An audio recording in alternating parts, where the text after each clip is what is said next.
Are you just too busy to campaign with Donald Trump? No, first off, he hasn't asked for me to do it in New York. We talked about it. I talk to him regularly, so no, but it's a combination of me having a job to do here, which is first and foremost, and secondly, like, if he, this is like, I told you guys, this is the way it happens all the time. If he picks up the phone and calls me and says, hey, I really need you to come to fill in the blank. If there's any way I can go, I'll go. But he also knows the rules of the game. Like, I got a day job. So he's got to really need me. And we've been friends for 14 years. He doesn't abuse the relationship. So when he really needs me, he calls. And if he really needs me, I'll go and help him. I suspect I'll be helping him a lot here in the month of May as he gets ready for the June primary in New Jersey, which for the first time in my lifetime is going to actually mean something. So I'm sure I'll be doing a lot of that here with him in May, leading up to the June primary. But yeah, part of it is that I'm just busy. But if he called me, now listen, the primary's tomorrow, right? I mean, if he called me tomorrow and said it'd be really important, Governor, for you to come with me to X place before the voting closes tomorrow, I'd figure out a way to make it happen for him because he's my friend and I support him and I want to help. But he also respects the fact that I'm the governor of New Jersey. And this is what I told you guys back before when there was all the hysteria about this. Like, you know, I recognize what my responsibilities are, but more importantly, so does he. And so I said I wasn't going to be a full-time surrogate for Donald Trump. It's really funny. Yeah, I love you guys. I really do. Very strange, twisted way. Because when I'm out there campaigning for Trump, you're writing about why is he out there campaigning for Trump? He's got a job to do here. He should be at home campaigning. All right, so now the last 4 weeks or so, I've been out there campaigning for him. Why isn't he out there campaigning for Trump? Why isn't he out there helping him more? Why isn't he, you know, it doesn't matter. No matter what I do, you folks won't be satisfied. You know, there's always some nefarious reason. If you're backing off from your support, you're not supporting as much, does he not want you? Is there some rip? I mean, all that's my question. From your question, yeah, yours and the others that I've gotten over time. The fact is that you guys will never be happy either way. It doesn't matter.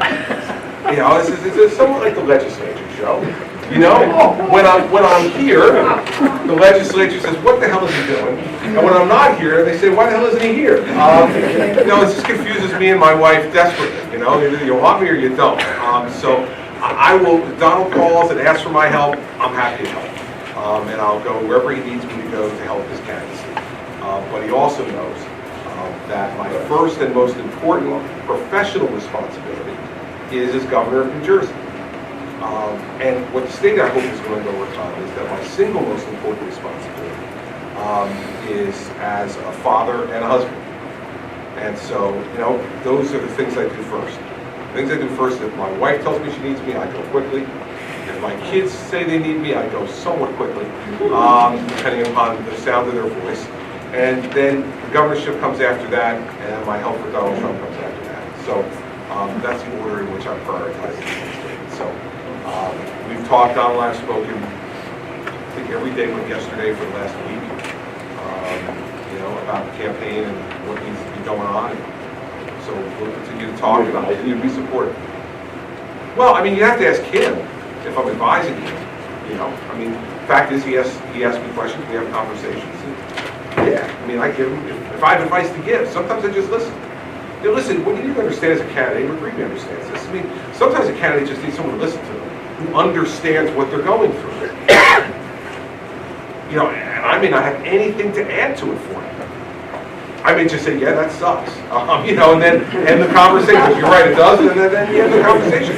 But when someone says that who's actually gone through it, it means a lot more to you. And I can tell you, when I was running for president, I spoke to a number of folks who are friends of mine who had run for president before. From the road, certain nights when things were either going really well and you wanted to pressure test whether they were really going as well as you thought they were going, or when they weren't going so well, and you wanted to see if they really were as bad as you thought they were. And it's hard to do that with someone who's never gone through it. Because people who don't go through it think they know, but they don't. They don't. I include myself in that category as well before I did it. And that's why I've had the relationship I've had with a number of the former governors. because I can talk to Governor McGreevey, to Governor Kane, to Governor Byrne, Governor Florio, Governor DeFrancesco, in ways that, other people just don't understand. So when you ask if I'm advising him, the answer is, I'm his friend. And there are times when he says things to me which I think either he's directly asking me a question or he's saying stuff that I think warrant a response and some advice. And there's other times where I know it's just time for me to shut up and listen. And let him vent a little bit, because every candidate has to go through that.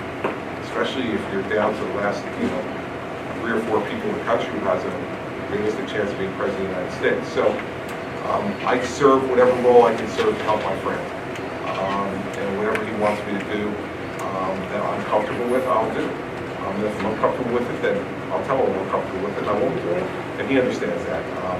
He and I have never been ones to mince words with each other. And I think that's part of the reason for our friendship being as long-standing as it is over the last 14 years. So whatever I advise him is between me and Donald. And other people's observations from afar, I think most of the time, miss the mark because they don't understand. He's an interesting character, as I've always said, and I find him continuing to evolve, being even more